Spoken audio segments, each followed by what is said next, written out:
ఈ చిత్రం గురించి చెప్పాలంటే ఫస్ట్ ఆఫ్ ఆల్ ఇక్కడికి విచ్చేసిన సత్య గారి అభిమానులందరికీ నా నమస్కారాలండి.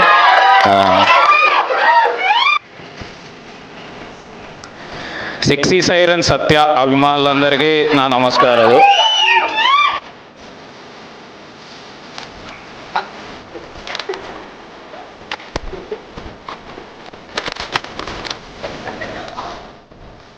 నా స్పీచ్. ఈ cinema heroine miss universe India Riya Singh సత్యతో కాంబినేషన్ అన్న వెంటనే ఈ మూవీని సైన్ చేసింది. తన అందం, అభినయం ఆల్మోస్ట్ సత్యతో సరిసమానంగా ఉంది. ఓకే, కోస్టార్స్ అయిన వెన్నెల కిషోర్ గారు, అజయ్ గారు, హర్షాచముడు గారు, కబీర్ సింగ్ దూహాన్ గారు సత్యతో యాక్ట్ చేయడానికి కొద్దిగా నర్వస్ ఫీల్ అయినా కూడా ఆయన ఇచ్చిన ఎంకరేజ్మెంట్తో ఏదో మేనేజ్ చేసామన్నారు. ఈ సినిమా డిఓపి సురేష్ సారంగం సత్య క్లోజప్స్ తీసేటప్పుడు బహుశా కెమెరా కనిపెట్టింది ఇతని కోసమేనేమో అని చెప్పాడు. ఎడిటర్ కార్తిక శ్రీనివాస్ సత్య కాకుండా వేరే వాళ్ళ షార్ట్స్ ఎలా ఇంక్లూడ్ చేయొచ్చని అక్కడ ఎడిట్ రూమ్లో స్ట్రగుల్ అవుతున్నారు. ఇంకా మ్యూజిక్ ఇస్తున్నప్పుడు తాళభైరవ ఏమన్నాడంటే, ఆల్రెడీ అక్కడ సత్య యాక్టింగ్తో వాయిస్తున్నాడు, మళ్ళీ నేనెందుకు వాయించడం అని మ్యూజిక్ కొట్టకుండా మారాన్ చేస్తున్నాడు.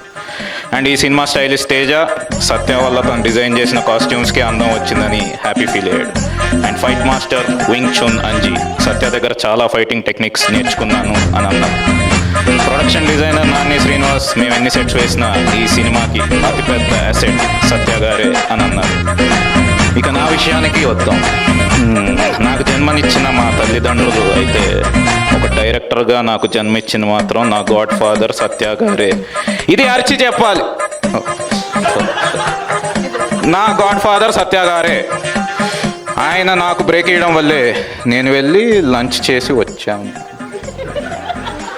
ఎంత ఎత్తుకు ఎదిగి ఉందామనే ఆయన క్యారెక్టర్కి హ్యాట్స్ ఆఫ్. బ్రాకెట్లో ఈ పాయింట్లో సత్య గారి కాళ్ళ మీద పడ్డానికి ఒక ఫ్యాన్ స్టేజ్ ఎక్కి వస్తాడు. సత్య గారు ఇక్కడ ఉన్నారు కాళ్ళ మీద. చెప్పింది చేయలేదు కదా. నా తోటి సత్యాభిమానులకు ఒకటే చెప్తున్నాను బ్రదర్స్, మీకు హెవీ బ్రేక్ఫాస్ట్ చేసే అలవాటు లేకపోతే మా సినిమా మార్నింగ్ షోకి రాకండి. ఎందుకంటే మేము పొద్దునే మీకు ఫుల్ మీల్స్ పెడతాం కాబట్టి. స్పీచ్ రిటర్న్ బై ప్రతాప వెంకట శ్రీ సీతారామ సాయిరాజు. స్క్రిప్ట్సే కాకుండా ఇలా ప్రమోషనల్ స్క్రిప్ట్స్ కూడా రాయించుకుంటున్నారు, కానీ శాలరీ మాత్రం ఇవ్వట్లేదు. చెర్రీ గారిని శాలరీ వేయమని చెప్పవా బ్రో.